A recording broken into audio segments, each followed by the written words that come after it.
طيب هو خلاص احنا هنحل موضوع اللابس ده ان شاء الله النهارده بعد المحاضره. خلينا نشير علشان هي اوريدي الباوربوينت شيرد. اتكلمنا عن الانترودكشن تو مالويرز و الكومبوننتس اوف مالويرز، واتكلمنا عن الادفانسد بيرسيستنت ثريتس، وشفنا الفريم ورك ده بيشتغل ازاي وشرحناه باستفاضه. اتكلمنا عن التروجنز كويس ولميناهم كويس، والمفروض عندنا لاب واحد هاو تو كريت تروجن، حاجه كده بيس اوف كيك يعني. بس دي هسيبها لكم الحقيقه، هعمل لها ريليز ان شاء الله وهسيبها لكم تشتغلوا. يلا بينا نتكلم عن نوع تاني من انواع المالويرز، الا وهو هنتكلم عن الفيروسز، وهنتكلم عن الورمز اند هاو ذي ورك. انا قافل الكاميرا بس علشان الباندويث شويه، الانترنت مش احسن حاجه، فالمهم ان احنا نسمع بعض. الفيروسز هو احد انواع المالويرز زي ما احنا اتكلمنا المره اللي فاتت. آه سيبك من حته سيلف ريبليكيتنج بروجرام اللي هي مكتوبه دي. الفيروس هو واخد الفيروس مثلا يختلف عن الورم. الورم از ان اوبجكت، يعني هو كائن قائم بذاته، لكن الفيروس لابد له من كارير، من فايل، من حاجه تانية to be as a catalyst or a mediator. يعني الكمبيوتر فيروس از فيروس ما ينفعش يعيش كده لوحده، لازم يبقى لازم يبقى متحمل على بروجرام. غير المالوير. المالوير يقدر يعيش لوحده كاندبندنت كرييتشر، ككائن كائن مستقل. دايما الفيروسز هو بيعمل سيلف ريبليكيتنج الفيروسز مع الانتقال من جهاز الى اخر، او مع ان انت بتبعته من فايا ايميلز اوف فايا مسجز. بس الفيروس لو هو categorized as a virus ما عندوش الكابابيلتي ان هو ينتقل on his own.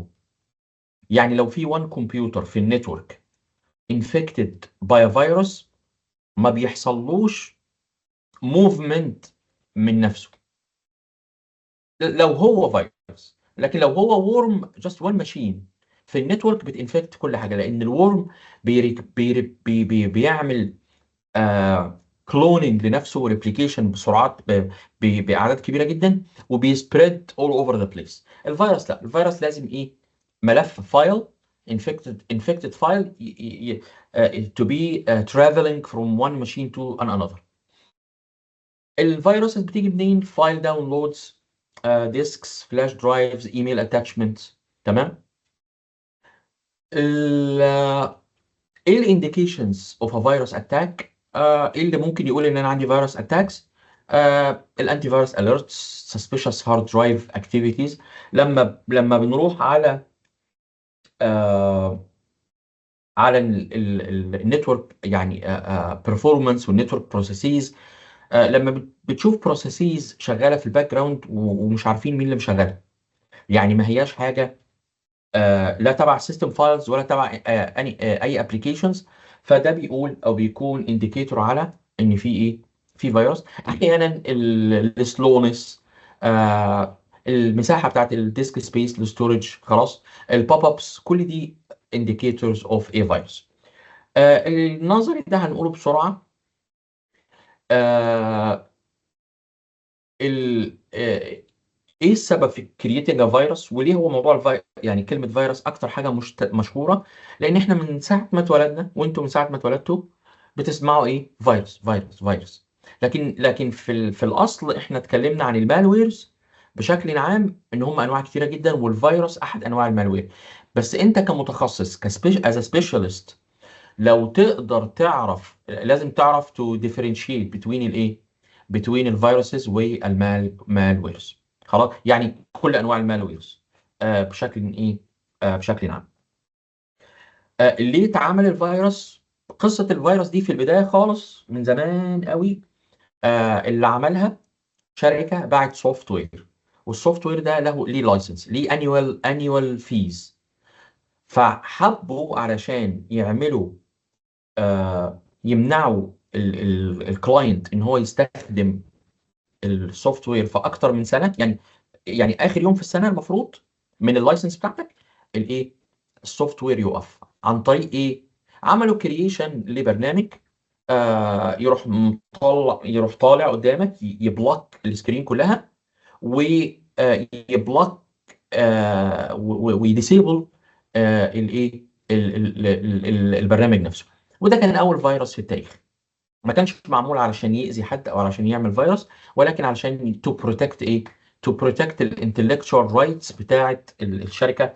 كان برنامج يعني بروجرام كده اللي هو حسابات ومخازن وحاجات زي كده.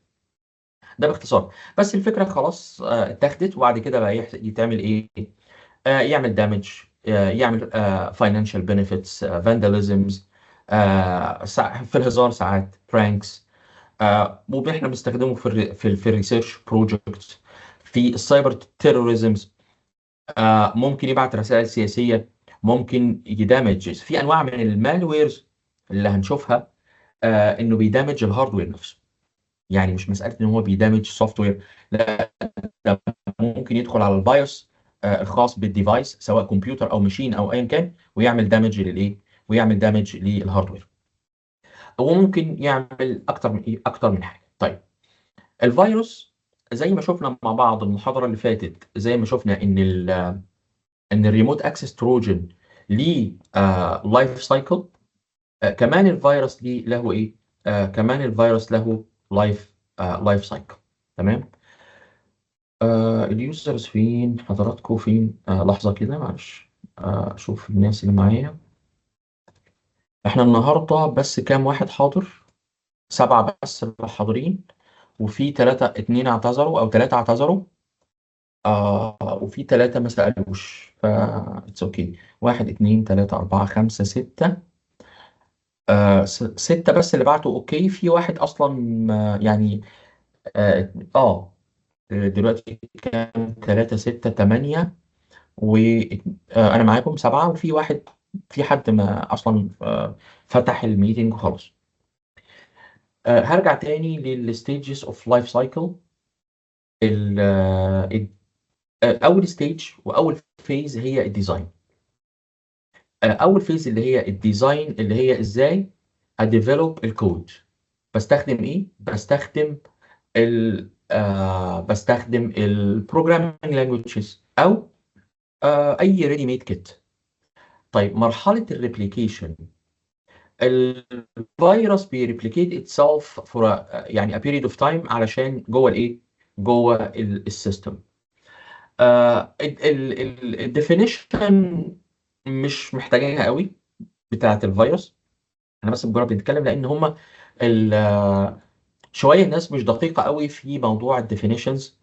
بالاضافه ان في ساعات، في احيانا مالويرز بتبقى بتعمل اكتر من فانكشن، فاحيانا بيكون صعب لو مش انت اللي عاملها. يعني لو انت اللي عامل المالوير، التول بتقول لك انت بتعمل فيروس ولا روت كيت ولا بات نت ولا باك دور، فانت عارف. لكن لو انت بتعمل مالوير اناليسز، ده اللي احنا ان شاء الله نشوفه مع بعض النهارده. واحنا بنعمل مالوير اناليسز اصنف هنقدر نفهم طبيعه والفانكشن ليه بنعمل مالوير اناليسز. ده الريفرس انجينيرنج بتاع المالوير، علشان نفهم الفانكشناليتيز والفيتشرز بتاعته. وبعد كده مرحله اللانشنج بتاع الاكتيفيشن بتاعت الفيروس خلاص. وبعدين في مرحله لازم هيبقى ديتكتد. يعني الفيروس ده مش هيفضل هيدن فور ايفر. وبعدين بعد كده المفروض اول ما تو بي ديتكتد، الشركات السايبر سيكيورتي او شركات الانتي مالويرز هتاخد خبر، هتقاد السيجنتشر بتاع الفيروس الجديد ده للداتابيس بتاعتها، فهيبقى ايه، هيكون معروف. ممكن يحصل بعد كده، بعد ما يبقى معروف بيحصل ايه، بيحصل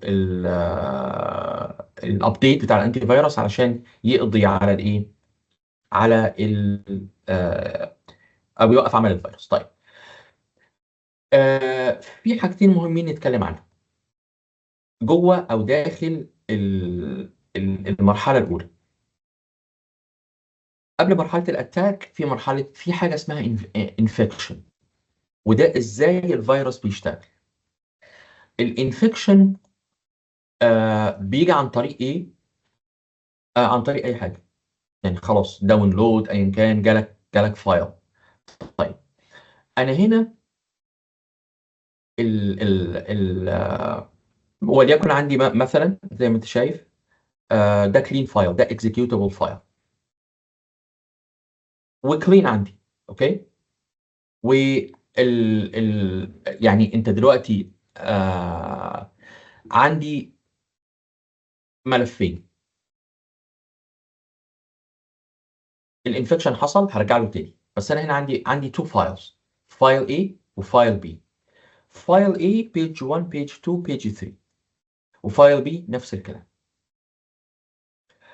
الفيروس بشكل عام بيبقى تريجرد على ايفنت معين. وبيختلف من نوع الى اخر. بعض انواع الفيروسز بينفكت كل مره الفيروس بيرن بينفكت. وبعض الفيروسز لما بيكون في بري ديفايند كونديشن، اي سبيسيفيك تاسك تحصل في اليوم في التوقيت مش عارف ايه، فده بيكون بالنسبه له ايفنت.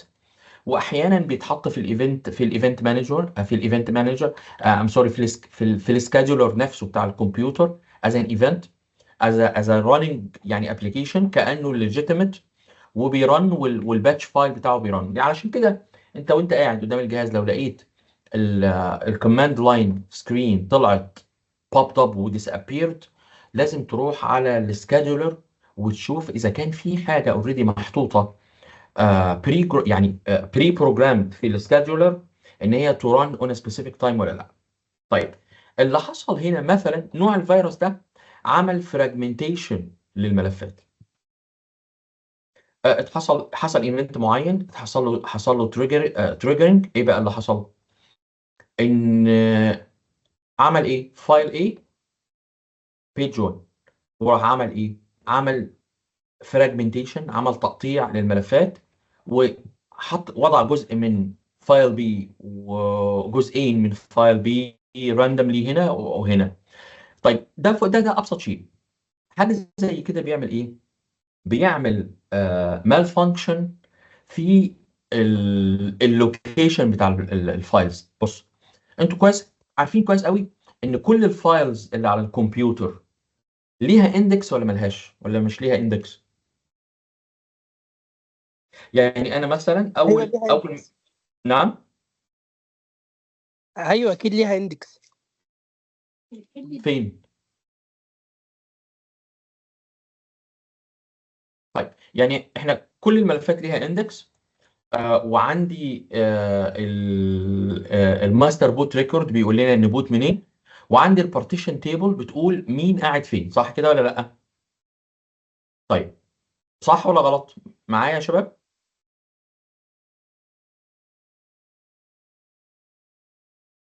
طيب لما انا بدبل كليك على فايل معين، هو اوريدي مسجل في آه، آه، في في سيكتور معين في مكان معين، بيروح يفتحه من هناك. هنا الفيروس لما جه عمل فراجمنتيشن، فغير اجزاء من الفايل. فيبدا لو الفايل حتى يبدا يدور عليه، فده بيعمل سلونس للجهاز. ويعمل ايه؟ يخلي الكمبيوتر جاست تو فريز، ان هو ياخد يعني اكسترا ريسورسز، ويخلي الهارد ديسك يقعد يسبان كتير. ولو هو سوليد ميموري هياخد برضو وقت اكتر ان هو يدور على الملف، وفي الاخر مش هيوصل له. فبيعمل ايه؟ بي اوفر اكزوست ذا سيستم. ده بشكل عام. طيب هو بقى بيحصل ايه يعني بعد الانفكشن؟ ده نفس الاكزيكيوتابل فايل بتاعك. الهيدر بتاع الفايل، اي فايل ليه هيدر بيقول له بتستارت منين وبتاند فين. خلاص، فهو بيعمل ايه؟ بينجكت الفايل داخل الايه، بينجكت الفيروس. احنا هنا كل ده بنتكلم عن الفيروس. داخل اي اكس اي. بس عندنا اشكال تانية كتير قوي بقى هنشوفها مع بعض ازاي بهايد الفيروسز جوه اشكال ايه متعدده. ازاي الكمبيوتر جيتس انفكتد كلنا عارفين، يعني داونلودز الكلام ده كله. بس مهم عندي هنا جدا انواع الفيروسز الحقيقه. آه هنعرف بعض منهم شويه، يعني هنذاكر بعض منهم بس مش كلهم. في فيروسز وهم كاتيجورايزد. في فيروسز بتشتغل على البوت سيكتور. لما يشتغل على البوت سيكتور هو بينام جوه، هو مكانه البوت سيكتور، وبعدين يلود نفسه في الميموري. وبعدين لو عملت له كليننج من على الهارد ديسك بشكل او باخر برضه بيرجع يلود نفسه تاني على البوت سيكتور، على البوت سيكتور بتاع الهارد ديسك، وبالتالي هو موجود معاك بيرمننت. الفايل فيروسز، فيروسز ليها علاقه بالماكروز. انتوا عارفين الماكروز اللي هي بتبقى الماكروز اللي هي الاد اونز اللي بتبقى مع الفايلز علشان بتدي فيتشرز. الفيتشرز اللي مع فور اكزامبل الاكسل والفيجوال بيسكس في ماكروز. الماكروز دي دايناميك، وبتبقى مكان وليها فيروسز بتشتغل على الايه، على الماكروز. في ستيلث اند تانلينج فيروسز، في انكريبشن فيروسز، بوليمورفيك فيروسز، ميتامورفيك فيروسز. دي كلها انواع الايه، انواع الفيروسز، والكاتيجوريز بتاعتها زي ما انت شايف يعني كتيره جدا. واحنا ماشيين هنتكلم عن بعضهم، لكن مش هنعرف نكفر كل الايه، كل الانواع دي. الرانسام وير كلنا عارفين انواع، كلنا عارفين يعني ايه رانسام وير، صح؟ او سمعنا عن الرانسام وير. هل الرانسام وير considered to be a virus؟ مش مهم، بس هو جاي هنا لوحده. هو الرانسام وير واحد من انواع المالويرز، بس هو مش فيروس، هو اسمه رانسام وير. طيب الرانسام وير بيعمل ايه؟ بينكريبت بيستخدم انكريبشن لايبرري زي انكريبشن كيز، اسف، زي الار اس اي والاي اي اس كيز، اي حاجه من ادوات الانكريبشن. وبعدين بيركز الحقيقه على هو بيركز في انكريبتنج ايه. الهاكر اللي عاوز يعمل دامج حقيقي هينكريبت الاوبريتنج سيستم بكل اللي فيه. وفي بعض الفيروسز اللي هنشوفها اللي بتنفكت الهاردوير نفسه، ممكن يدخل على البايوس بتاع الهاردوير وينفكته، وممكن يعمل له انكريبشن، وبعد كده الهاردوير ما بيبقاش يعني unrepairable. لكن عموما الناس الكومن في الرانسوم وير هو عاوزك تدفع له رانسوم. علشان كده بيعمل ايه؟ بينكريبت الامبورتنت فايلز زي المايكروسوفت اوفيس والايميل والاكسشينج او الاوتلوك والحاجات دي، اللي هي 99% من الكوكب بيعتمد عليها بشكل يومي او 100%. فبالتالي لما تلاقي حاجتك انت you cannot touch it او you cannot access it، بتعمل ايه؟ طبعا you have to make a deal with the hacker. احيانا بتدفع الرانسم وبيرجع لك الملفات، او بيعطيك الانكريبشن كي. احيانا لا، واحيانا ساعات بنتشطر لو الانكريبشن ميثودولوجي او الالجوريثم نفسه. لان احنا ساعات بنلاقي على البلوجز لو الهاكر مستخدم ادوات قديمه، احيانا بنلاقي لها ايه، احيانا بنلاقي لها سوليوشن اونلاين، واحيانا بنحلها. اني هو بلاك ماتر ده واحد من الايه، من دي كل انواع الايه، دي كل انواع الرانسوم وير. طبعا وونا كراي ده كان يعني قعد سنين، من 2016 17 قعد آه، سنوات متعدده، وعمل يعني انفكشن على مستوى دولي او عالمي. عندنا كمان البيتيا والنوت بيتيا، ده اشتغل كتير جدا في قد دول 20 مره من الايه، من انواع الرانسوم. طيب how to create a virus؟ بيقول لك هو الفيروس to be created in two different ways.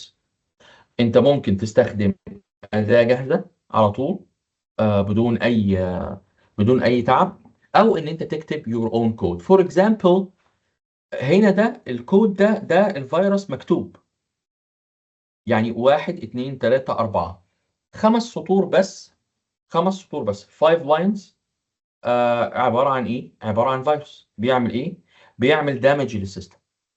لو بصيت هنا هو مسك ملف اسمه جيم دوت، هو عمل هو دوت بات. انتوا عارفين دوت بات يعني ايه صح؟ اي اكستنشن دوت بات عبارة عن ايه؟ باتش فايل. بيعمل ايه؟ بينفذ كوماندز، يعني بكتب فيه كوماندز او باتش سكريبت بينفذه. ممتاز، لاين باي لاين. والويندوز عارفه كويس قوي ان اي باتش فايل فده بيعمل ايه؟ بيرنن الكوماندز اللي جواه. فهو عمل باتش فايل راح محوله لايه؟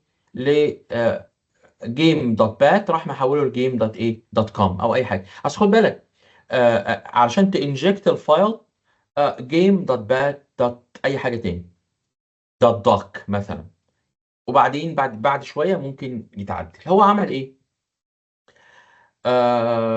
استخدم يوتيليتي اسمها bat.com، حول شكل واسم الملف لجيم دوت بات، وبعدين بعت الجيم دوت بات ده دوت كوم قصدي اتاتشمنت. وبشكل او باخر اليوزر طبعا، وهو 85% من الهاكينج عالميا بسبب اليوزرز، بسببنا احنا، بسبب اللاك اوف اويرنس، فعمل داونلود. طيب لو نظرت او لو بصيت على الباتش فايل، الباتش فايل بيعمل ايه هنا؟ لو بصيت بعد ما عمل كوبي لنفسه راح رايح على ديل ديليت كمان واحد سي ويندوز استريكس دوت استريكس، اللي هو اعمل ايه؟ اللي هو ديليت everything فور اكزامبل على الايه. طبعا انت تحت الويندوز مش يو كان نوت ديليت everything اوف كورس، بس هتديليت بعض الكثير من الملفات الايه، من الملفات المهمه جدا جدا. الفيروس ميكر تولز عندك حاجات كتيرة قوي. ولو نظرت هي طبعا الكلام ده احنا بنستخدمه من زمان، يعني الجي بي اس ده فيروس ميكر تول. بص حضرتك هنا عامل ايه؟ انت يو جاست كليك، انت بتختار انت عاوز ايه.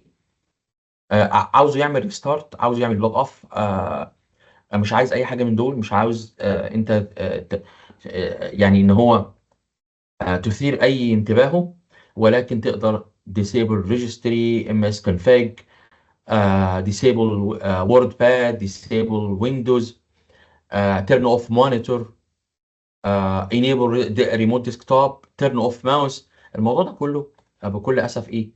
بيتعمل عن طريق اي فيروس ميكر تولز. تمام. الديبلويمنت بقى بتاعت الفيروس، الطريقه، لان هو هنرجع ونقول انا معلش مع كامل احترامي ده كده البرنامج ده موجود عندي على الكمبيوتر، دبل كليك في 3 ثواني هنعمل فيروس. اوكي، ينقصنا ايه يا شباب؟ بعد ما نعمل الفيروس إيه اللي ناقصنا؟ نبعته. يا طبعا الدليفري ميثود.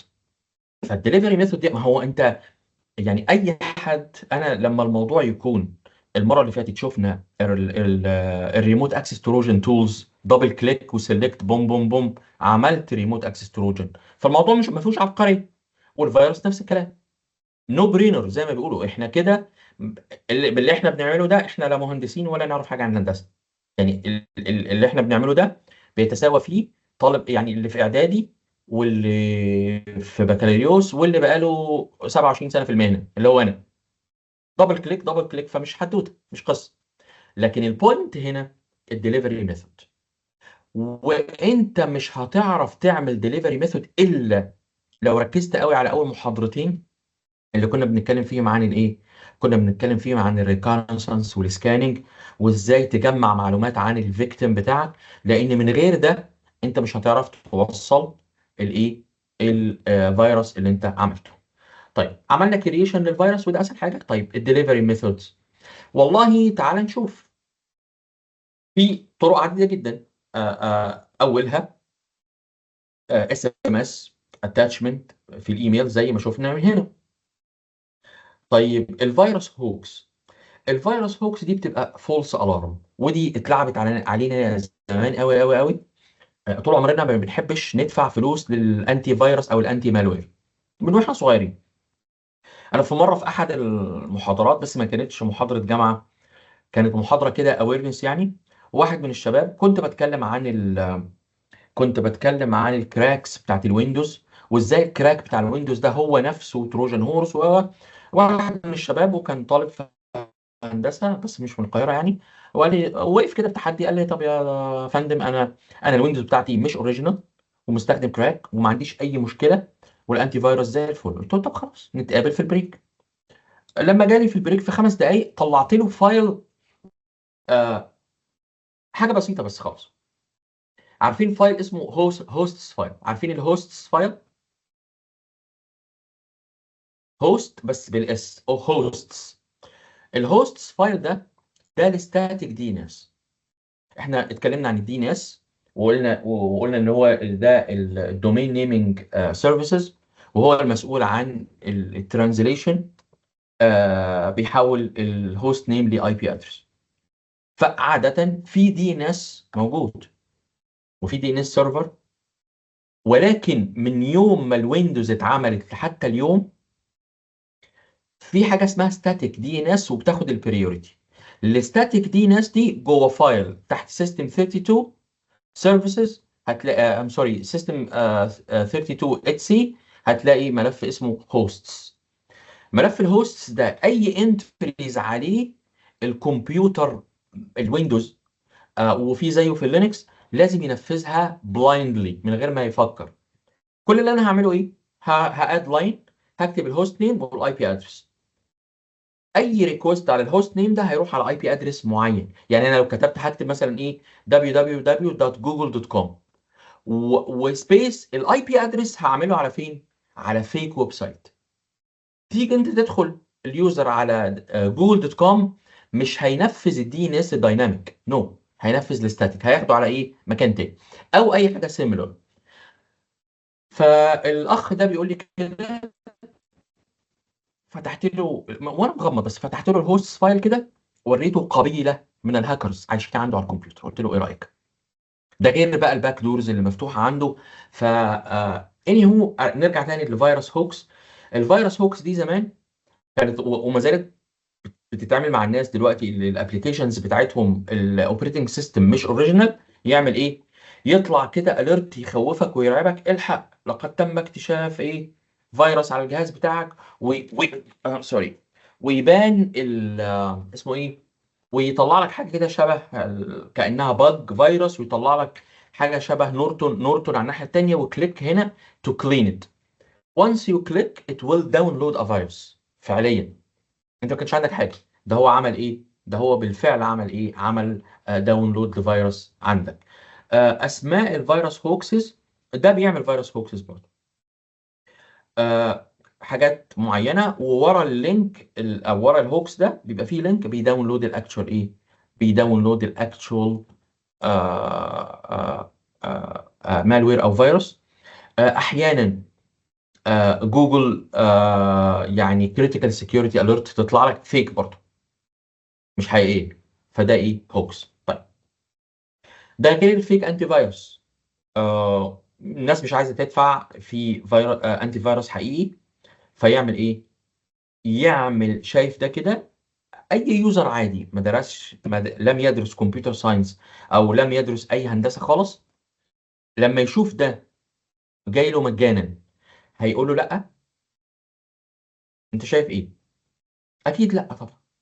ما هو برنامج هو محترم وابن ناس وبالالوان وسيستم سكان وسكيورتي وابديت وزي الفل، بس في الحقيقه ايه؟ واسمه توتال انتي فيروس 2020، فده فيك انتي فيروس خلاص. فري انتي فيروس مش عارف كام، انتي فيروس كوفيد، لايف بروتكشن، كل دي فيك انتي فيروس بتنزل، هو نفسه ايه؟ هو نفسه فيروس. فدي الطريقه او دي الطرق اللي يعني common for virus propagating بشكل عام. ده الفيروس بطبيعته. طيب الورم اجين هو malicious application او malware. ده بقى بص بيقول لك independently replicate execute and spread across the network connection. هو كائن قائم بذاته، بيشتغل بشكل مستقل، مش محتاج فايل يبقى راكب عليه. يعني هنا الفيروس it must be carried by a file. لكن المالوير لا، ده كائن قائم بذاته. بيعمل ايه؟ بيexecute وبيسبريد across the network connections. معنى كده انه النتورك كلها بتبقى connected. الموست كومن مع الورمز اللي هو بينستول باك دورز للكمبيوترز، والباك دورز بعد شويه بيحولنا الى زومبيز، وبعد ما نبقى زومبيز بنبقى باتنتس. عارفين الباك دورز صح ولا لا؟ ممكن حد يشرح لنا يعني ايه باك دورز من فضلكم؟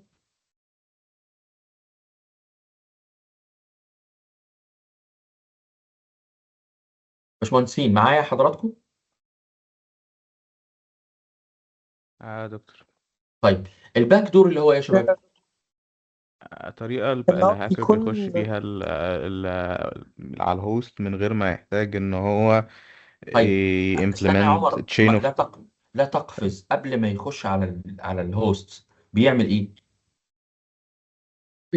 بيباي باس السكيورتي الاول اللي موجود.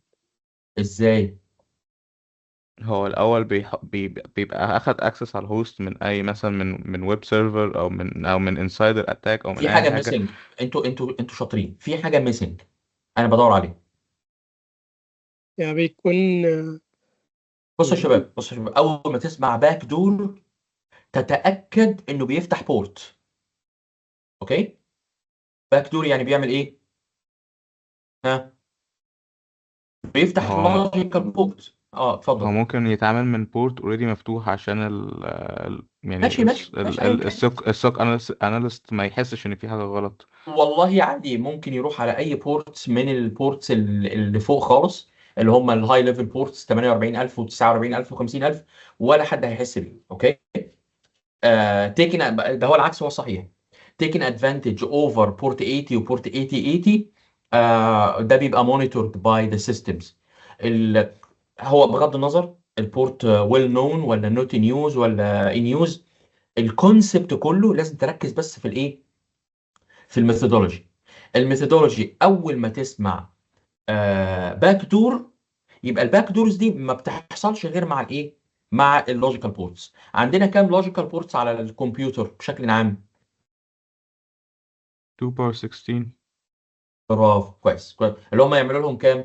65500 65,000 وشوية. وشويه. حلو قوي.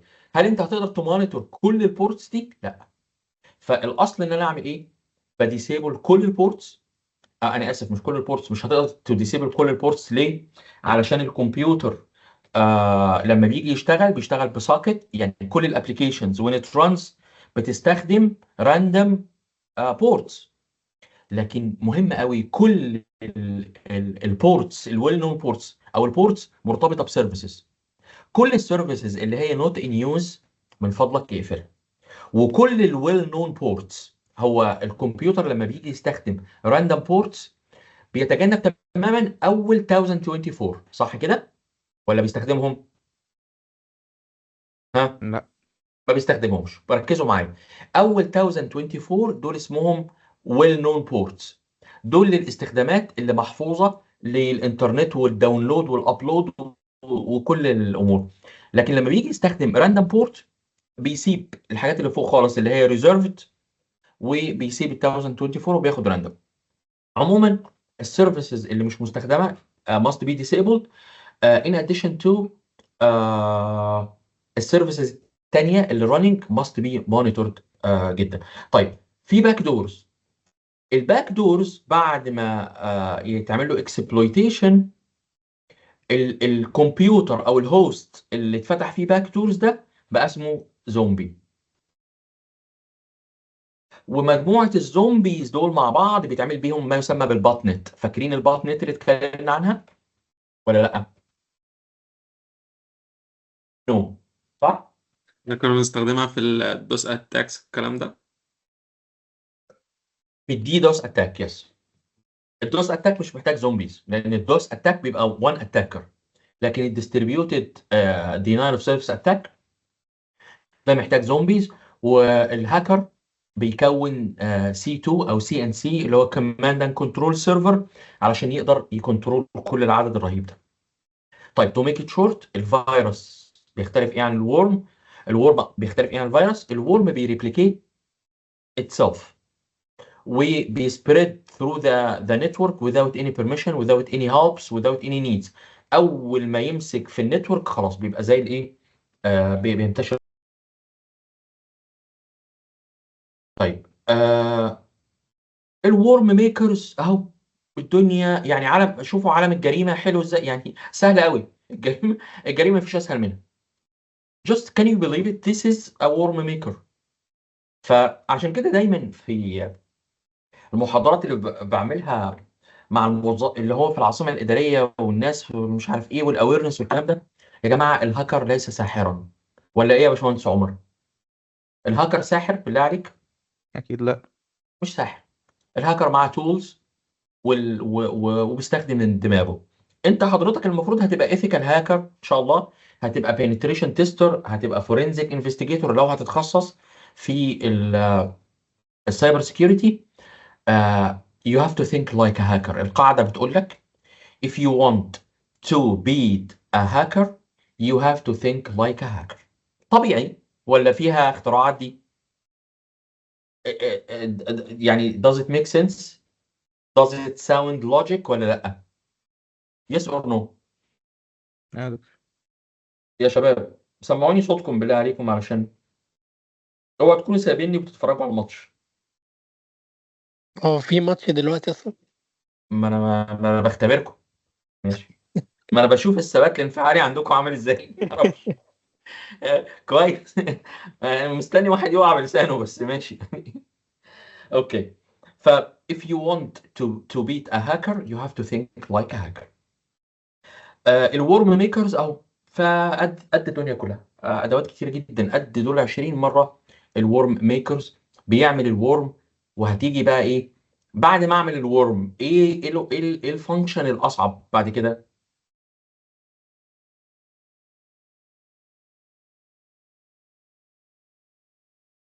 معايا يا شباب؟ دليفري. نعم. الدليفري ان الدليفري بالظبط كده. واحنا بكده ده اخر حاجه، وانا ما رضيتش اطول عليكم في الجزء ده اكتر من كده.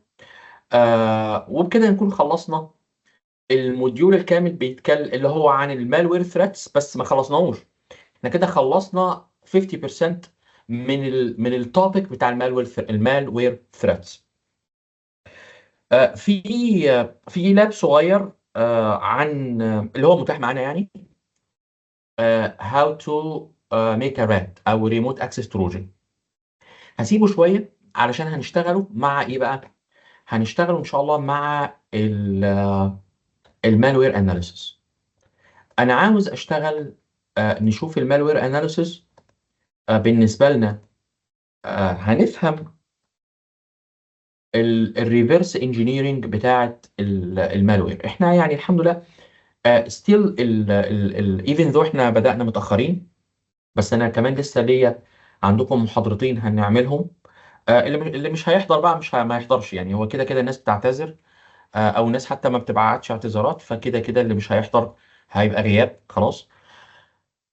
فعندنا محاضرتين اضافيتين هناخد فيها التوبكس اللي هي مهمه جدا، لان احنا عندنا انت عارف لما نتكلم في حته عمر شاطر فيها جدا، اقدر اعرف من كلامه اللي هي بتاعه الويب هاكينج والويب ابلكيشن هاكينج، او الويب بين تيستنج والويب ابلكيشن بين تيستنج. دول والله لو يعني علشان نديهم حقهم ولا 5 محاضرات ولا 6 كمان. بس هنسلكت شويه توبكس علشان نقدر ايه نقدر نخلص مع الوقت يعني او اون تايم، لان عندنا توبكس زي ال SQL انجكشن، عندي توبكس زي الكروس سايت سكريبتنج، عندي توبكس زي الوايرلس هاكينج، ده موضوع مهم جدا ومحتاجين ان احنا نشوفه مع بعض. آه، الباوربوينت شيرد معاكم ولا لا دلوقتي شيرد؟ دكتور. باينه؟ طيب كويس، بس بتاكد.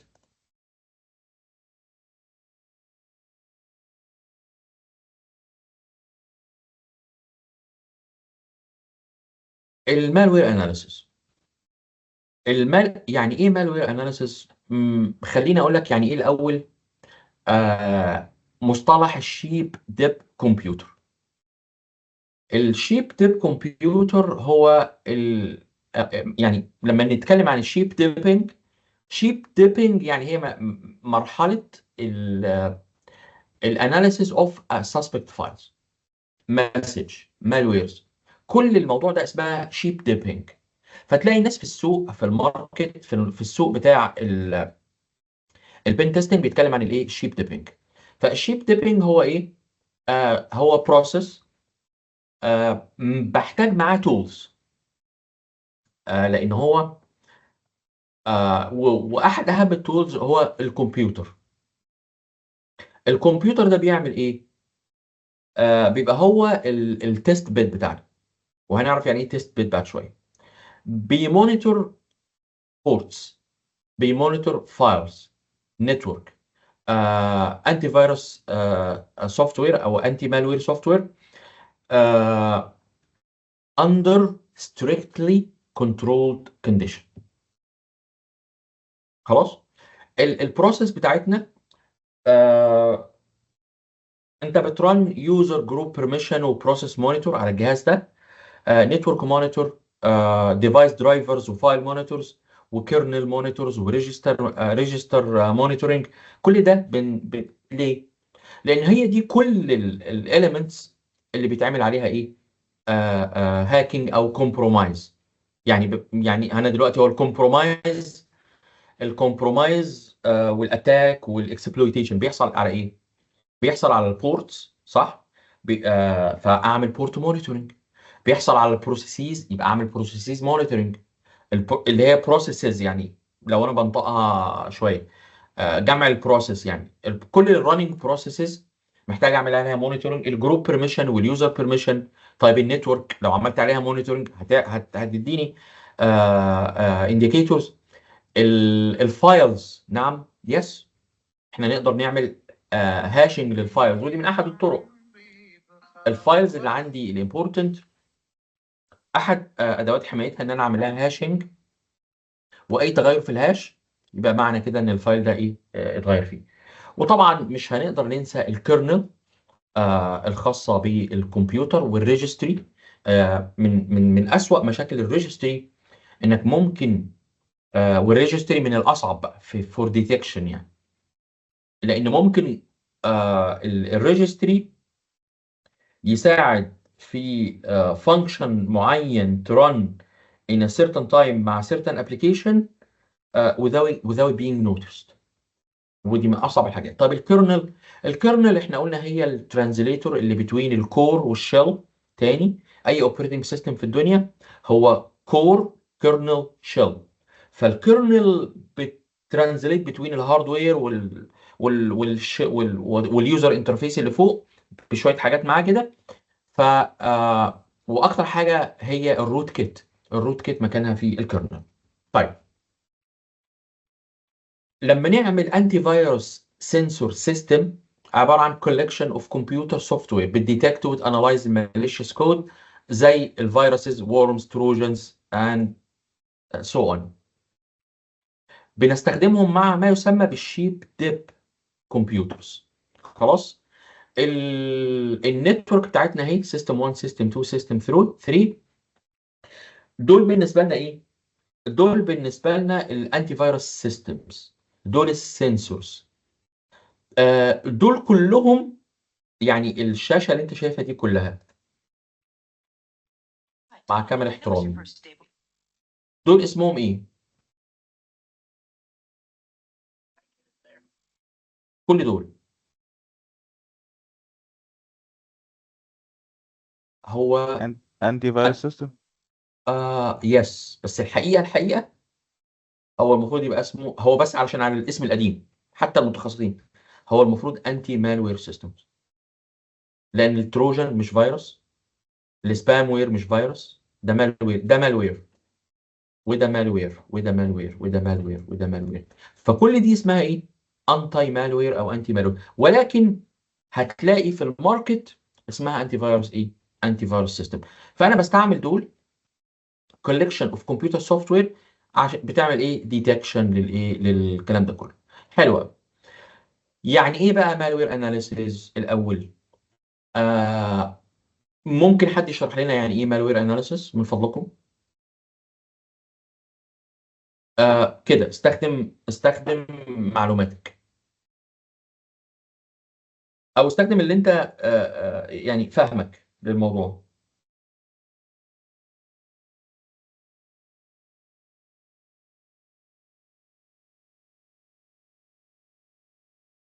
ريفرس انجين يعني صح. بنشوف البيهيفير بتاع المالوير. بنحاول نفهم هو ايه الفايلز اللي هو بيعمل لها altering في السيستم، بالظبط. بياخد اكسس ازاي على الفايلز دي اصلا، الكلام ده بالظبط. كله جميل. ثرو بقى يعني ما ديس اسمبلرز والكلام ده كله. بالظبط، ده بالظبط. وانا بيتهيألي انتوا درستوا حاجه كده مع الدكتور اللي كان قبل مني، صح؟ تقريبا كان اسمه دكتور يعني ايه؟ مش متذكر الصراحة الاسم، بس 3 محاضرات بس تقريبا، يعني ما اه، دكتور كناش احمد دخل. اسامه. احمد ايه؟ متكاوي؟ اسامه. احمد اسامه، تمام. طيب، المالوير اناليسيس هو بروسيس اوف ريفرس انجينيرنج. خلاص.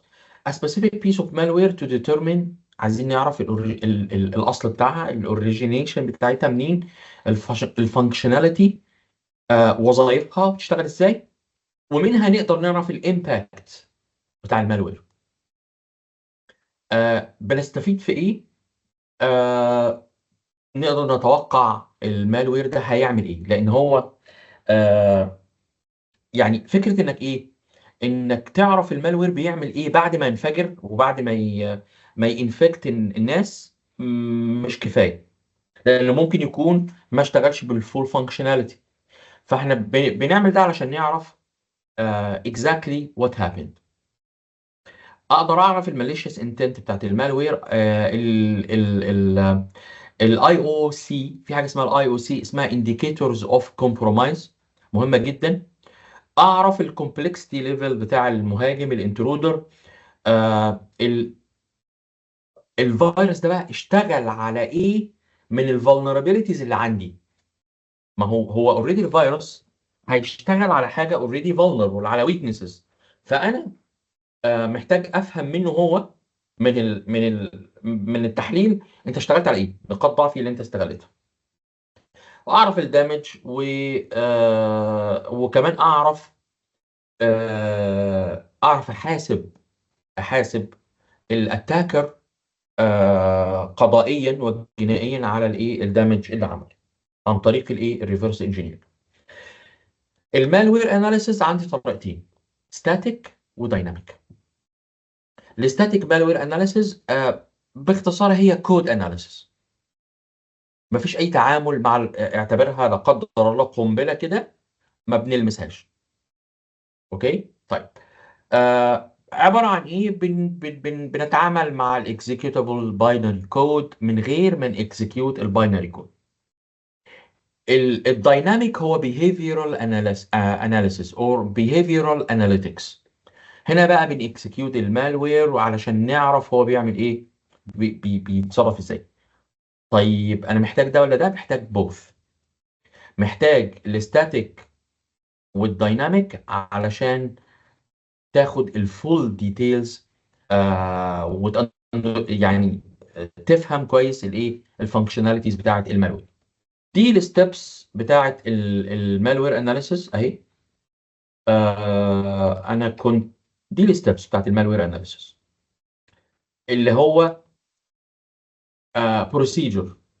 بس ستيل عاوز اقول لك، انت في المالوير اناليسيس محتاج ايه؟ ما انت قلت لي محتاج الشيب ديب كمبيوتر، ومحتاج الانتي فيروس سيستم. بس on top of this انت محتاج شويه ادوات تانية. محتاج نتورك كابتشرنج تول، محتاج لوج انالايزر، محتاج حاجه اسمها ساند بوكس. عارفين الساند بوكس يا شباب؟ ماشي. الساند بوكس على فكره انا عاوز اقول لكم الساند بوكس ده فيتشر موجوده على ويندوز 10 وموجوده على ويندوز 11. هي ساند بوكس مور اوف ا فيرتشوال ماشين، بس فيرتشوال ماشين معزوله تماما عن الفيزيكال. بنعمل فيها تيستنج لاي ماليشيوس فايل او اي سسبكت فايل، اي ملف انت اوريدي مش مطمن له، سسبيشس بالنسبه لك، بيحصل ايه؟ بتستو وبحطه على ايه؟ على ساند بوكس. والساند بوكس هو فيرتشوال ماشين. وفي اوبريتنج سيستم خاص بالبن تيستنج عندنا والايثيكال هاكينج اسمه تيلز. حد اشتغل بتيلز قبل كده يا شباب؟ تيلز جمع تيل اللي هو ديل. تيلز TAILS. حد اشتغل بيه؟ لا يا دكتور. طيب تيلز اي ريكومندد مع كالي لينكس. تيلز من الحاجات الجميله قوي. هو لينكس بيزد، بس الجميل فيه بعد ما تشت داون لا يعرفك ولا تعرفه. يعني ايه؟ كل الشغل وكل اللوجز وكل اللي انت عملته it doesn't get logged on the system. مفيش حاجه بتتسجل على السيستم. فهو كانه عباره عن ايه؟ وانس ان انت شت داون. فده بنستخدمه التيلز. انا بحب استخدمه في الايه؟ في الحاجات اللي هي اون ذا فلاي كده، زي الايه؟ الساند بوكسنج. محتاج ادوات زي الايمجنج تول. يعني ايه ايمجنج تول يا شباب، او ايمجنج تولز؟ ما هي؟ بصوا الايمجنج تولز، انا دلوقتي لو انت فورنزك انفستيجيتور بتاع بحث جنائي رقمي، او قبل، يعني في استخدامات عديده. الاوبريتنج سيستم بتاعي كلين وزي الفل وجميل قوي، باخد ايمج بيفور. الكمبيوتر بتاعي والسيستم او السيرفر بقى، لو انت بتشتغل على سيرفر وستورج وحاجات من اللي هم هي بعشرات الملايين، قبل ما المس السيستم اخد فول ايمج. ايمج دي عباره عن ايه؟ فول ايمج من الاوبريتنج سيستم، علشان ليتر اون لو حبينا نرجع الوضع الى ما كان عليه بلود الايمج وبتبقى هي اكزاكتلي الوضع. اعتبرها سناب شوت من وير يو ار رايت ناو، من الاوبريتنج سيستم بتاعك. فاسمها ايمجنج تول. الفايل والداتا اناليسيز، الريجستري اناليسيز، كل دي تولز مهمه جدا جدا جدا جنب الايه؟ جنب الديب شيب كمبيوتر والانتي فيروس تولز. عندك كمان شويه تولز زي الفيرتشوال ماشينز. هتستخدم هايبر في بتاع مايكروسوفت، هتستخدم في ام وير، هتستخدم اي حاجه تانية. آه وانت شغال في الاناليسيس محتاج تاخد سكرين شوتس، صور من الشاشه، فبرضه محتاج. ممكن كمان احتاج نتورك سيميوليشن تولز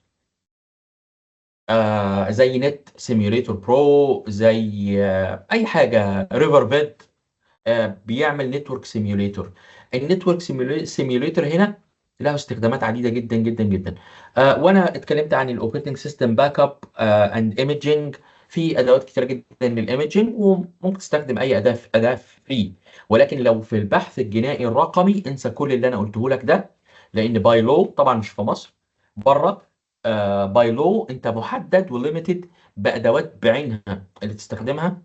اذروايز كل الايفيدنس اللي انت هتجمعها في التحقيقات وفي المحاكم هتبقى invalid. ليه؟ لان استخدمت تولز مش certified تولز. وليه certified تولز؟ يعني قصه طويله قوي. يعني لازم تستخدم تولز معينه علشان ما تغيرش في الاصل بتاع البيانات وطبيعه البيانات. البروسيس بتاعنا رقم واحد، آه، شوف السيستم اللي انت عاوز تعمل له اناليسيس. انستول اي فيرتشوال ماشين.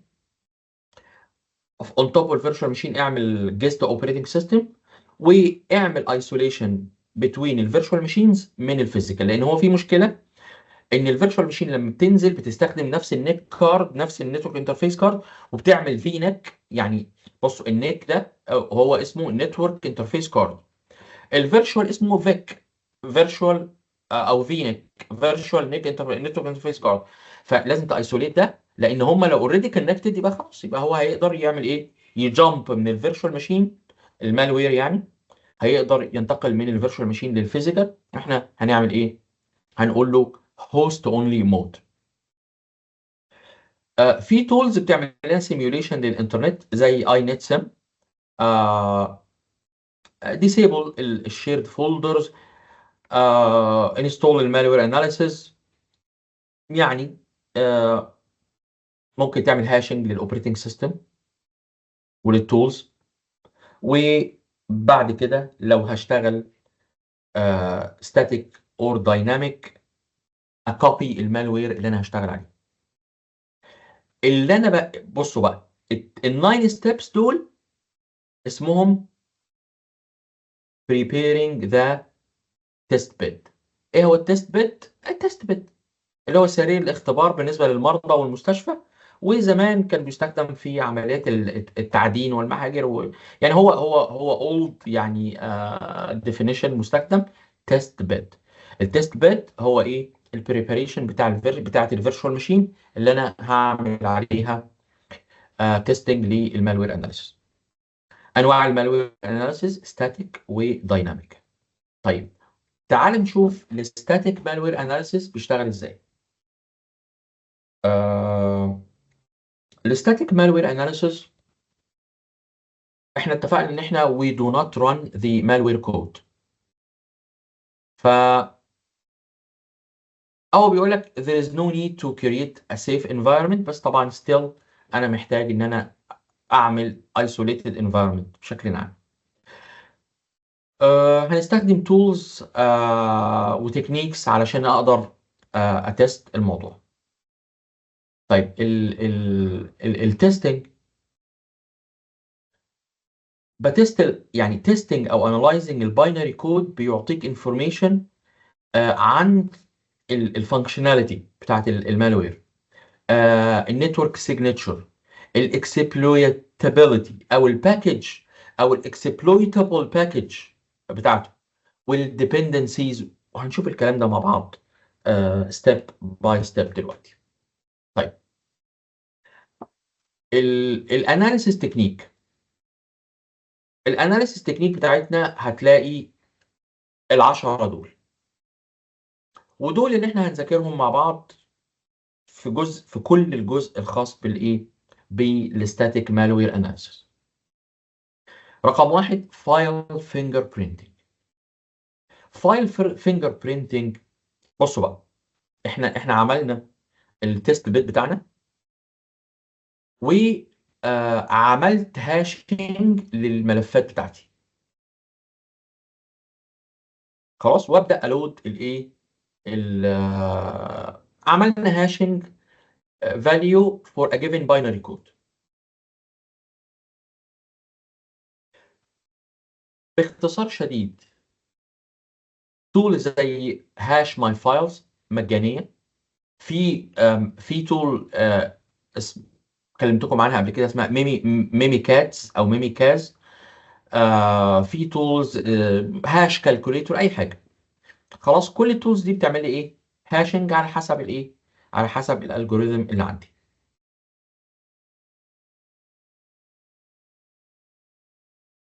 بستخدم التول دي او البروسيس عموما عشان يعمل ايه؟ علشان to compute the hash value for a given binary code. حلو قوي.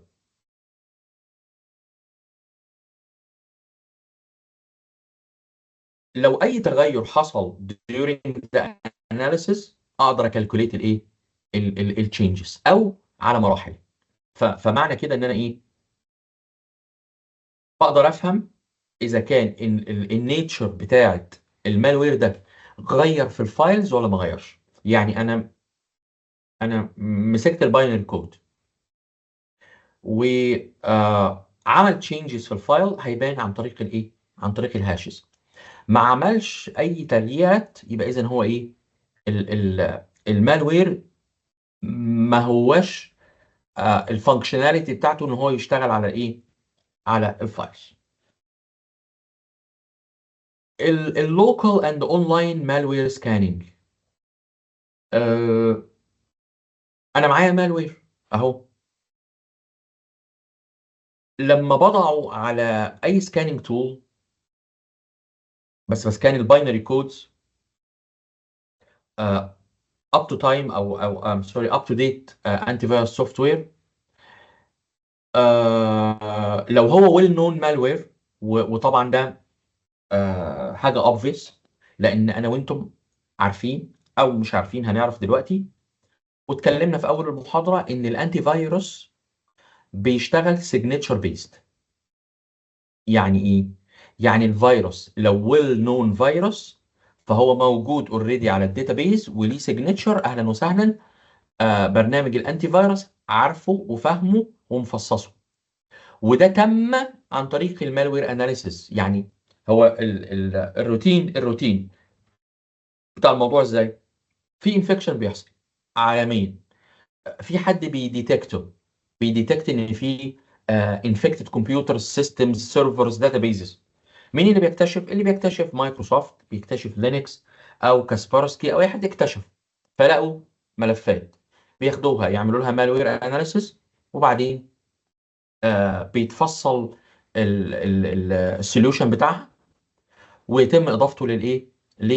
لقاعده البيانات اللي الانتي فيروس بتاعك بيطلع يعمل منها ابديت. مش كل يوم الانتي فيروس بيطلع يعمل ابديت، صح؟ هو بيعمل ابديت لايه؟ بيعمل ابديت لحاجه اسمها فيروس ديفينيشن، الايه؟ الديفينيشنز الجديده بتاعت الفيروس. طيب لو الفيروس اللي انت او المالوير اللي انت بتعمل له اناليسيس ده ويل نون مالوير، خلاص هتبقى اوريدي discovered ودوكيومنتد باي ذا فيندور. وانا وريتك المره اللي فاتت آه ايه؟ وريتك ويب سايت من الحاجات الاونلاين. عندنا اونلاين حاجات كتير قوي، احدها حاجه اسمها فيروس توتال. حاجه اسمها ايه؟ فيروس توتال. انا هحاول اجيب اي انتي فيروس واعمله. خليني اشير معاكم. احنا هنا اتكلمنا عن فيروس توتال دوت كوم، صح؟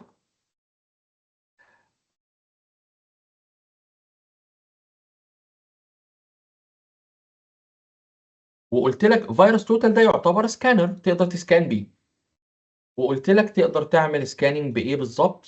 هنا اهو، ده فيروس توتال. لو معاك فايل او معاك يو ار ال، تقدر تبعت اليو ار ال هنا. واحنا عملنا التجربه دي قبل كده، صح؟ عملنا الاكسبيرمنت دي قبل كده لما رفعنا يو ار ال، باين ولا ما عملناش؟ يا دكتور يس اور نو؟ عملناه. عملناه. طب كويس قوي. وقال لي اللينك ده اوكي. لو عندك suspicious فايل تقدر ترفعه هنا من الايه؟ من السيستم بتاعك. انا عندي اوريدي suspicious files اللي هي الفيروس ميكرز والحاجات دي. لو عرفنا نرفعها، بس لو السايز بتاعها كويس اكسبتابل، ممكن هو يقول لنا، نشوفه هو هيقول ايه، لان هو بيعمل مالوير اناليسيس حلو قوي. سي اتش تولز، تعالى سكاننج نتورك انيميريشن فولنربيلتي اناليسيس سيستم هاكينج باسورد كراكنج تول رينبو كراك.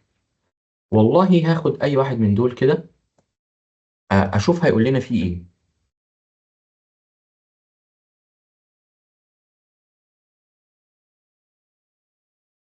ايه اللي حصل؟ ليه ما عملهوش؟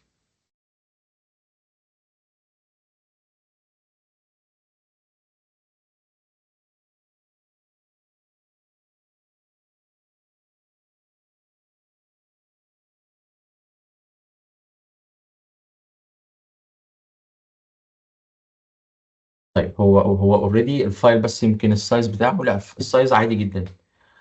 آه طيب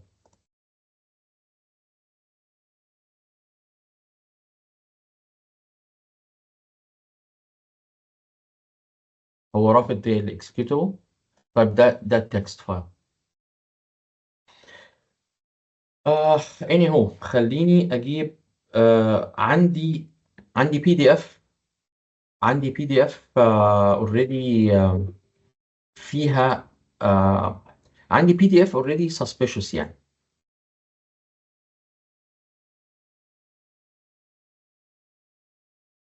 خلينا نفتحها ونشوف هيعمل فيها ايه.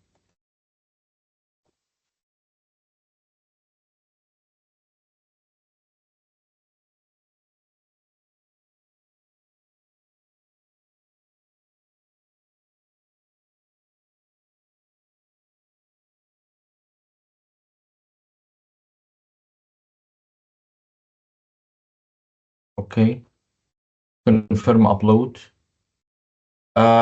ماشي اوكي. طيب ده فايل، يعني فايل عادي على فكرة، بس زي ما انت شايف الشير باين معاك صح ولا لا؟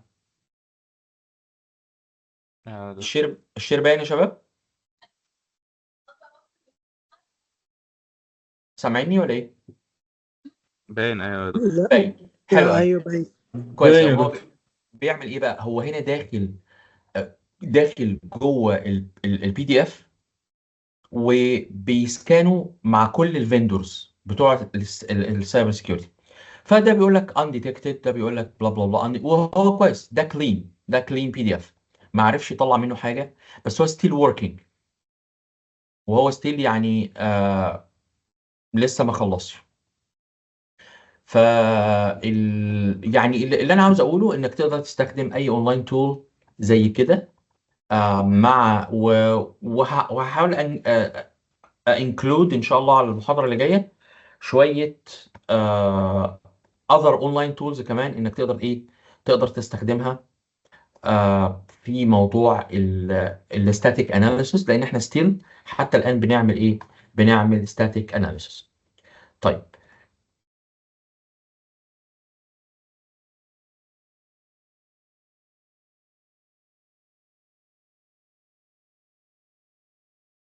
هو الناس زمايلكم انتوا زيكم زيهم يعني؟ واضح ان الناس بيزي مع موضوع البروجكت بتاع الجراديويشن ولا ايه؟ ولا الدنيا معاكم ماشيه كويس؟ وكلنا يعني عندنا صحيح. البروجكت ايوه. اه تختلف من حد للتاني بقى. ففيروس توتال لو اعطيته اي سسبيشس فايل او يو ار ال، هيبدا هيبدا يتعامل معاه، وهو جميل. حتى انا كانت بعت لي بي دي اف، والبي دي اف دي الناس مش مهتمه يعني بنفسها. البي دي اف ذا مينيت بفتحه، مش بفتحه يعني، بعمل له بس لودنج، لقيته بيكونكت على اوتسايد كونكشن. شوف ده بي دي اف اهو، بي دي اف بيفتح انترنت كونكشن. فطبعا قفلت الدنيا وكده، وبعدين بعمل له اناليسيس، لقيته الملف انجكتد بقى ب 700 حاجه، و الانتي مالوير بتاعي الحقيقه did a good job to block it. وفيروس توتال جاب لي تفاصيله.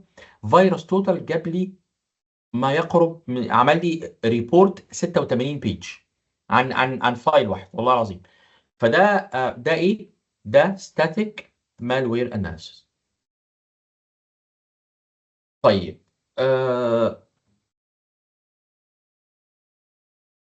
اللوكال اند اونلاين مالوير سكاننج ستيل عندي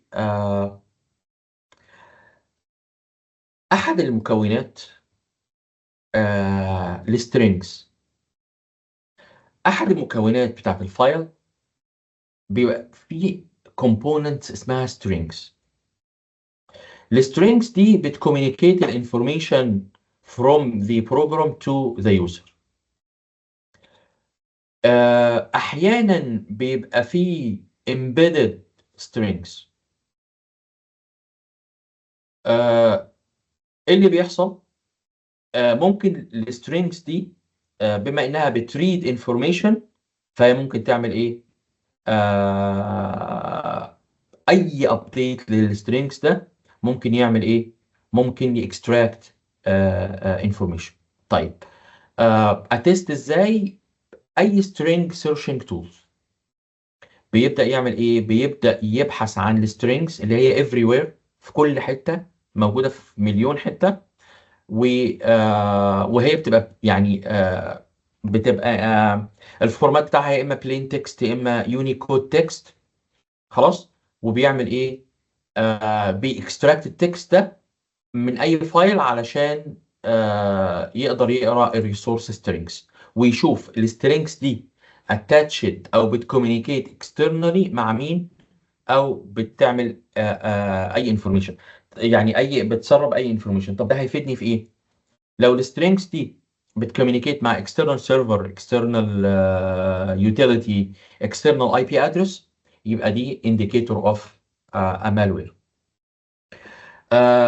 وده ده اللي احنا اتكلمنا عنه، هو ده سوري، نفس السلايد ولكنها ايه، متكررة مرتين. موضوع الابفوسكيشن.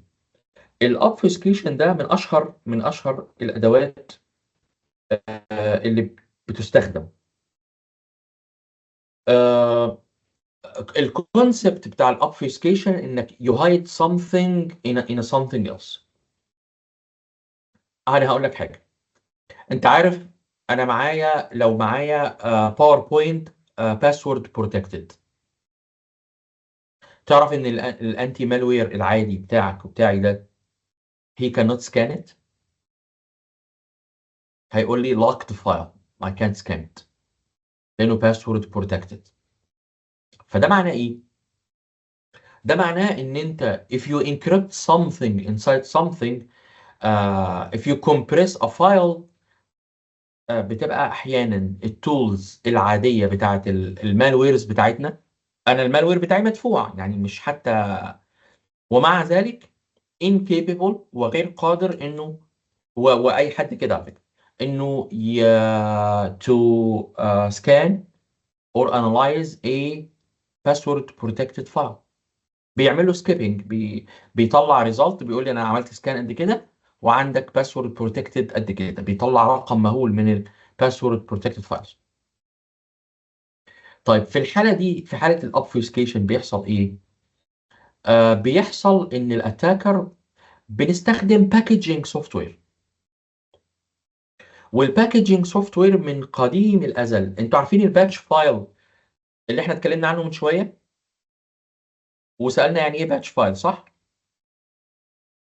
طيب انت عارف الباتش فايل تحوله لاي اكس اي ازاي؟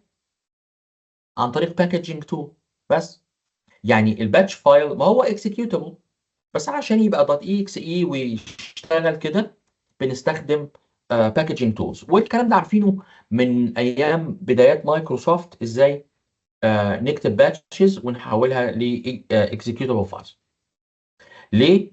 المهم الباكجز هنا بيكمبرس او ينكريبت المالوير اكسكيوتابل علشان to avoid detection. بيصعب الموضوع على الريفرس انجينيرنج. انت النهارده لما تيجي تعمل ريفرس انجينيرنج وتلاقي جزء من الفايل انكريبتد او الفايل كله انكريبتد، مش هتبقى مستحيله ولكن هتبقى ايه، صعبه. طيب اعرف اذا كان في، هو هنا ايه، انا جيت اعمل سكاننج مش عارف.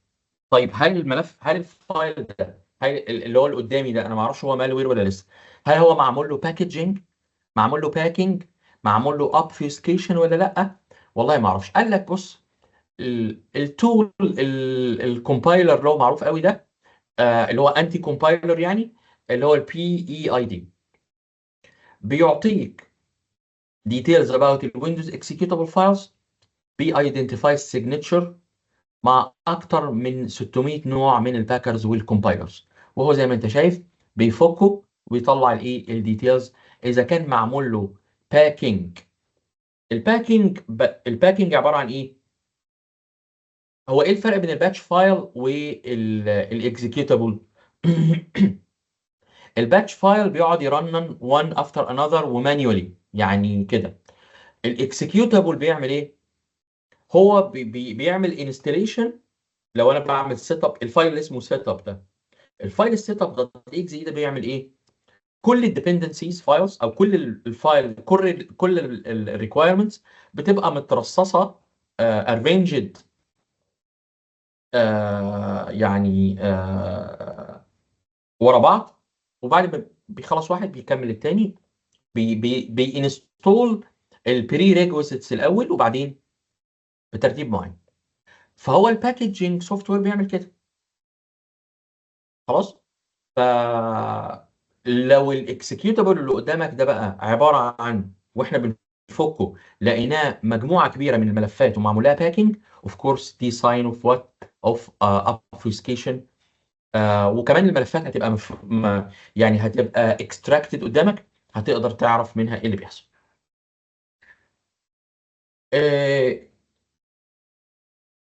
الابفوسكيشن تولز بيسايد البي اي اي دي ده بيعمل ايه؟ بيعمل unpacking، بيفكها. طيب التولز بقى اللي بتعمل obfuscations زي ما انت شايف، ماكرو باك، يو بي اكس، اي اس باك، في ام بروتكت، بي اس 2 باكر، كل دي بتعمل ايه؟ بتعمل باكجينج. الدي اي اي ده من الابلكيشنز اللي بيديترمن النوع بتاع الكومبايلر واللينكر والايه والباكر. بيعتمد على حاجه واحده بس، السيجنتشر ديتكشن. البي اي دي هو يعني اعم لانه بيشتغل على اكتر من ايه، اكتر من حاجه. وده الحقيقه يعني considered to be من احسن الايه، من احسن التولز. من ضمن الستاتيك اناليسيس ايضا البورتابل اكسكيوتابلز او البي اي. هناخد على فكره، هناخد لابس على الكلام ده، هناخد عليه فيرتشوال لابس ان شاء الله. وات تايم از ات ناو؟ 8. احنا قدامنا حوالي 20 minutes. يا رب بس نعرف نخلص الجزء ده اللي هو بتاع الستاتيك اناليسيس. لو قدرنا نخلص الستاتيك اناليسيس، المره اللي جايه نكمل الدايناميك، ونعمل لابز بقى ستاتيك ودايناميك و وريموت اكسس تروجن كرييشن. نكريت ريموت اكسس تروجن ونشوف الدنيا هتبقى ماشيه ازاي ان شاء الله. احنا كده بنفهم الكونسبتس دكتور الاول. معلش عندي سؤال في المحاضرات الزيادة اللي هناخدها، واحنا هنزود ساعة ولا هيبقى في محاضرتين زيادة في وقت تاني؟ مش عارف انا، تصدق لسه ما مش عارف، ما بصيتش على البول والاراء اللي انتوا قلتوها. مش عارف ليه، لاني شاكك ان الناس اصلا ممكن تكون ما قالتش رايها يعني. لا لا، حاسس. عملنا كلنا طيب الفورم يا دكتور. خلاص، هبعت لكم نتيجة البول ان شاء الله النهارده، يعني النهارده او بكره هرفع هرفع على الشير اللي انا بعت لكم اللينك بتاعه من زمان. هرفع المحاضرات المره اللي فاتت والمره دي ان شاء الله، وهرفع على الجروب الواتساب نتيجة البول، ونبدأ نقرر بقى مش عايز اضغطكم دلوقتي بس تخلصوا الميد تيرم. بس اتعشم يعني نخلص الاسبوع الجاي وبعدين نضغط بقى محاضراتنا، علشان عايزين نشتغل بجد. وفي لازم هعمل لكم كويزز. والحمد لله ان انتوا كمان دلوقتي يو ار اكسسنج اللي هي يو سيرتيفاي، علشان تقدر منها ادي لك اساينمنت. انت كمان هتبراكتس قبل ما تاخد ايه الاساينمنت. وعلى فكره البلاتفورم ده ايزي جدا، سهل، اسهل بكتير قوي من ان انا ابعتك هاك ذا بوكس او تراي هاك مي. لان هناك يعني شويه، هنا الدنيا واضحه والكماندز موجوده ف ويساعدك، فالدنيا سهله قوي يعني. فهنتفق يعني، هنتفق بس غالبا هنخلص الاسبوع الجاي ان شاء الله، محاضرتين الاسبوع الجاي. اللي بعده هنبدا يا نزود ساعه يا اما نزود محاضره.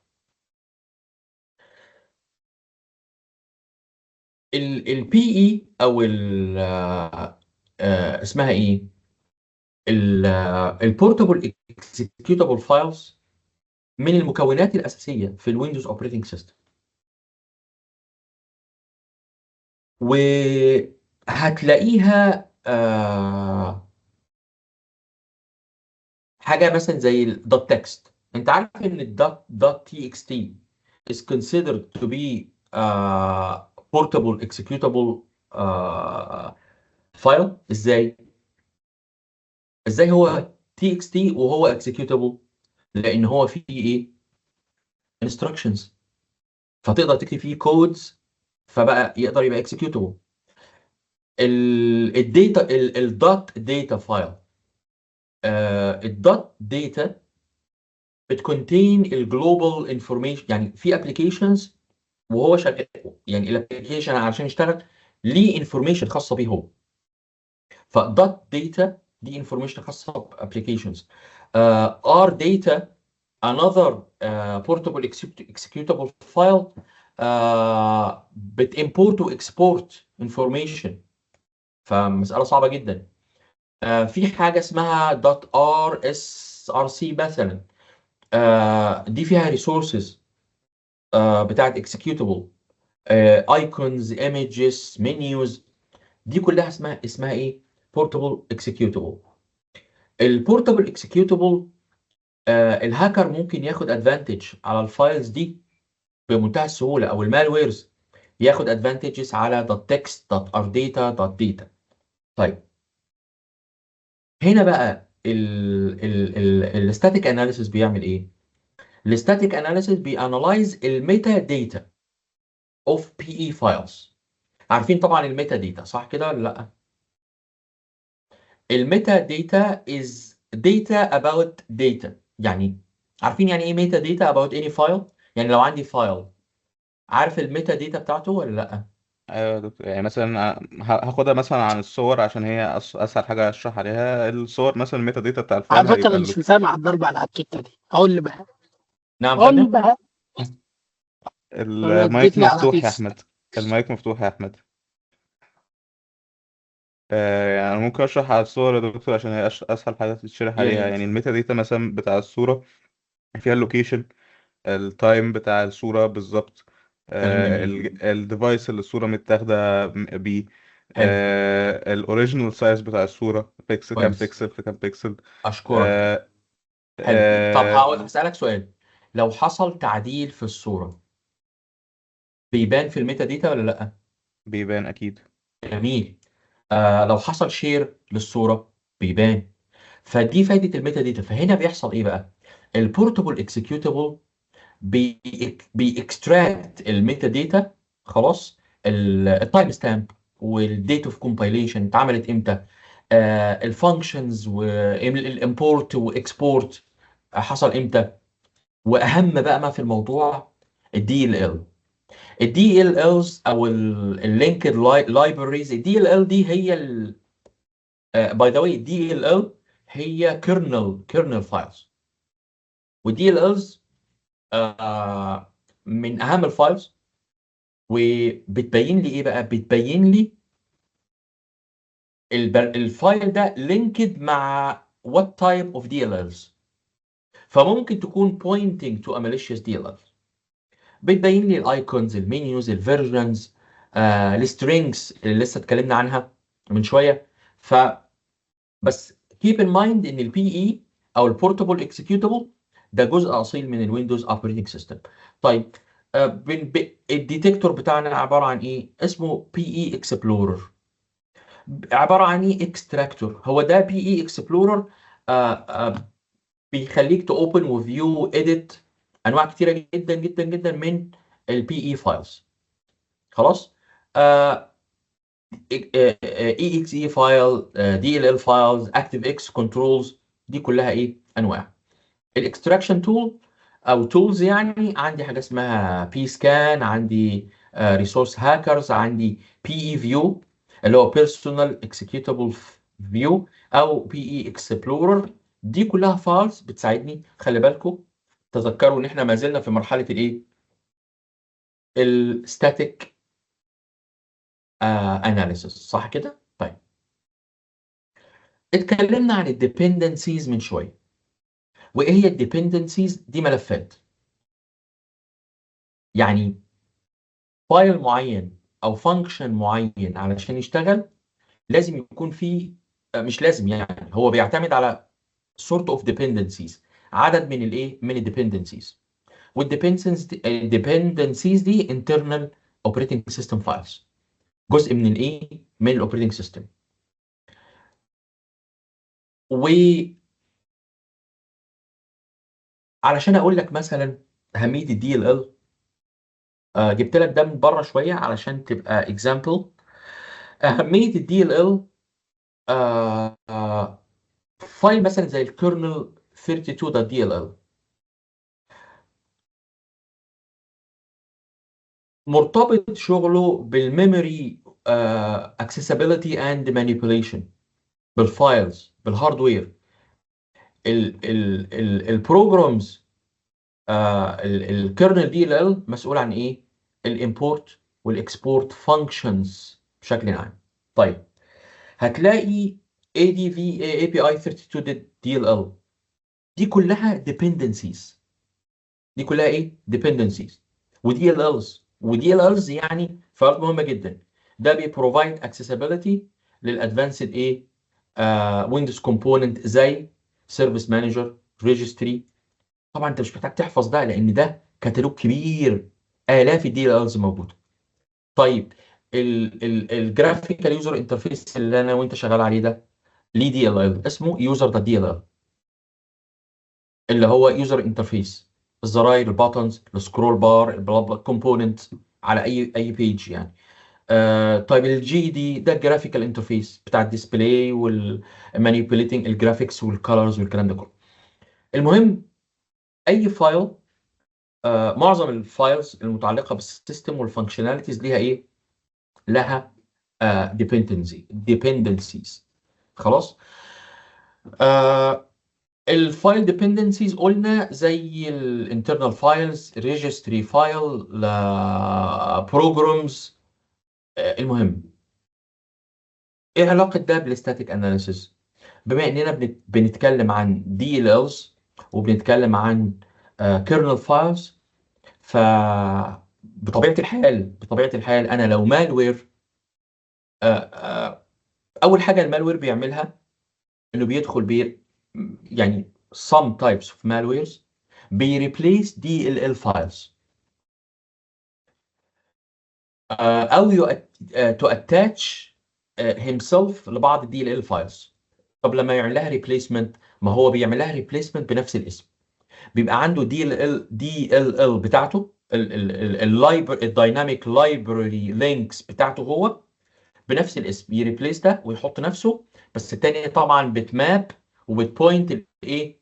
ل malicious files.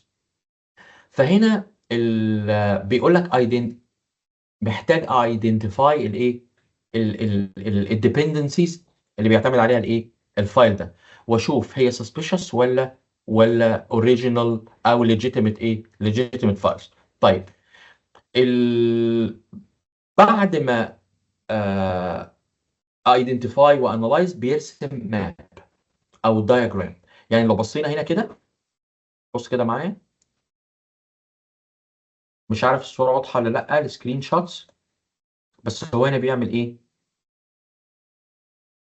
فور اكزامبل هنا بيقول لي error if opening the system cannot find الايه؟ الفايل ده. خلاص. هنا عمل لي عمل split between الاكسبورت سيكشن والامبورت سيكشن. ايه الاكسبورت والامبورت؟ الدي ال الز دي وظيفتها import information وداتا، ودي وظيفتها exporting يعني ايه information او functions يعني. خلاص. فالتولز زي ده اسمه dependency walker، وظيفته to find out all the واحد منهم يعني. خلاص. كل دي dependency walker، ودول dependency check، snake او سنايك، PE explorer، dependency scanner. شفناه من نفس العيله بتاعت البي اي اكسبلورر او البورتبل اكزيكيوتبل. خلاص. بيعمل ايه؟ كل اللايبرري functions may allow you to estimate المالوير بروجرام بيعمل ايه. ليه؟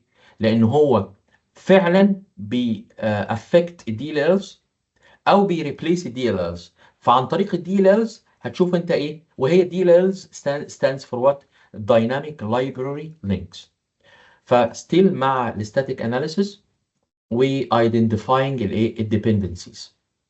طيب عندنا حاجه اسمها static malware disassembly.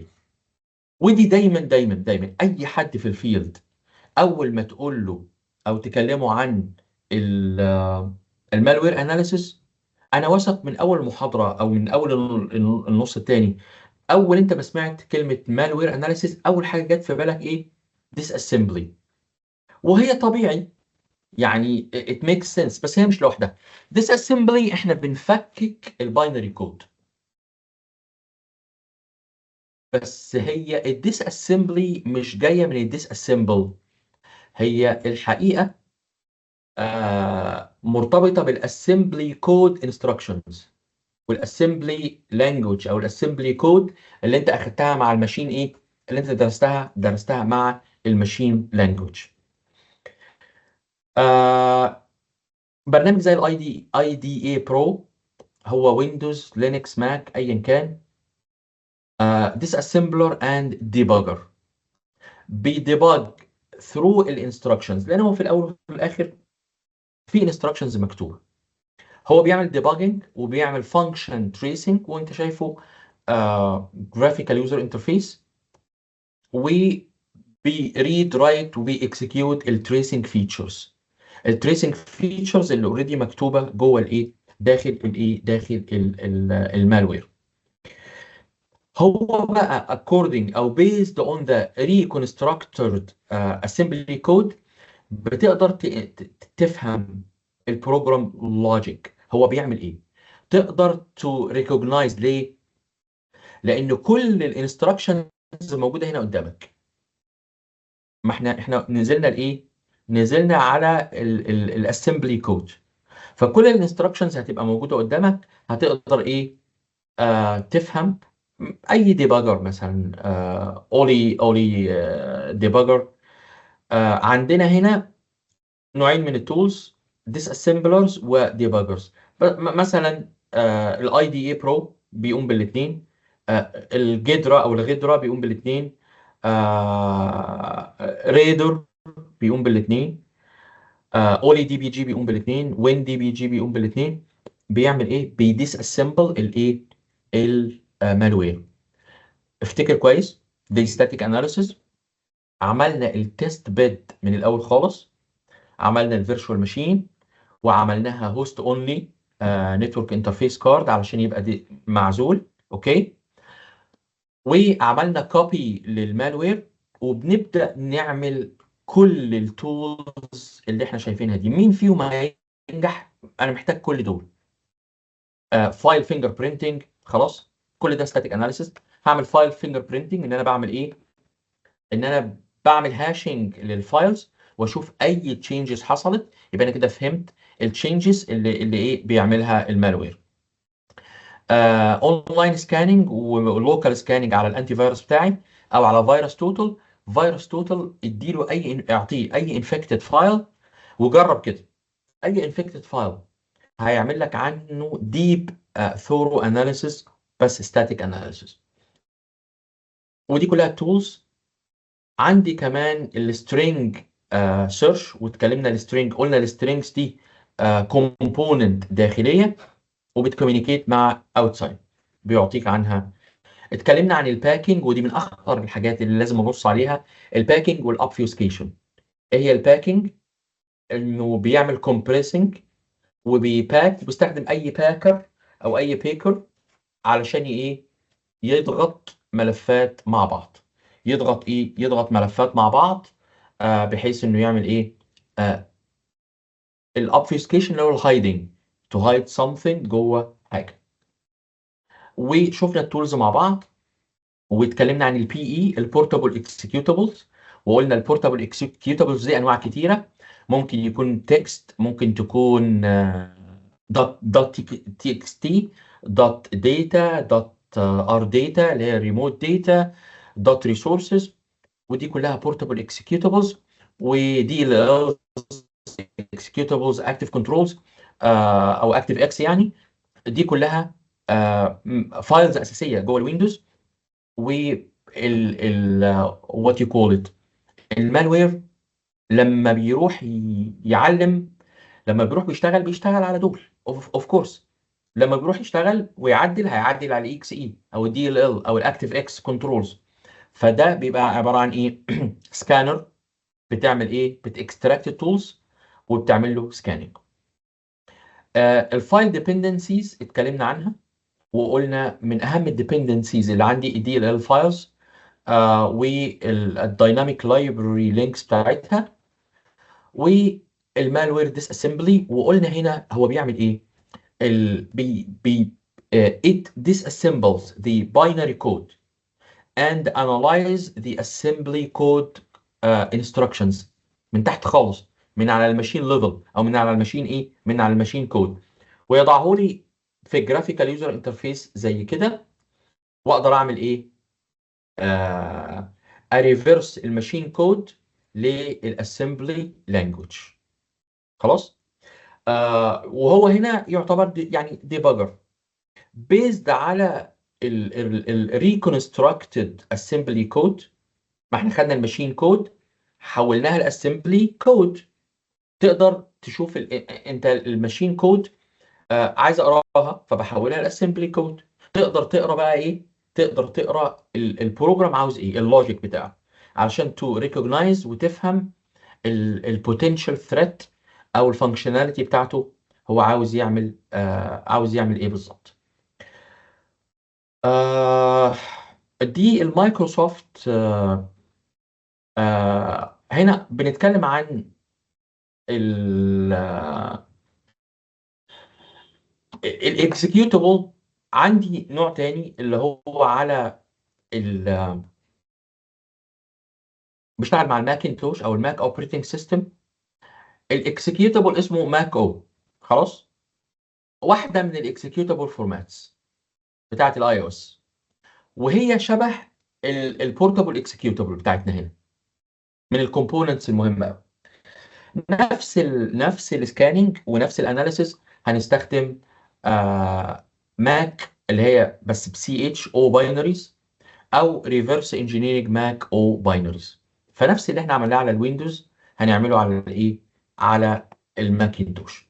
طيب المايكروسوفت اوفيس دوكيمنت الحقيقه معروف كويس قوي انها من اكتر الاستخدامات او من اكتر الحاجات اللي بتنفكت الحياه اليوميه بتاعتنا.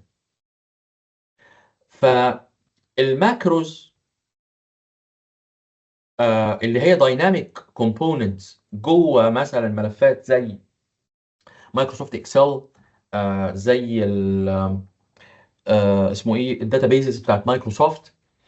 ف بنعمل لها اناليسيس، بنعمل اناليسيس للايه؟ للكومبوننت، لانه بمنتهى البساطه ممكن يكتب الباث to a suspect ايه؟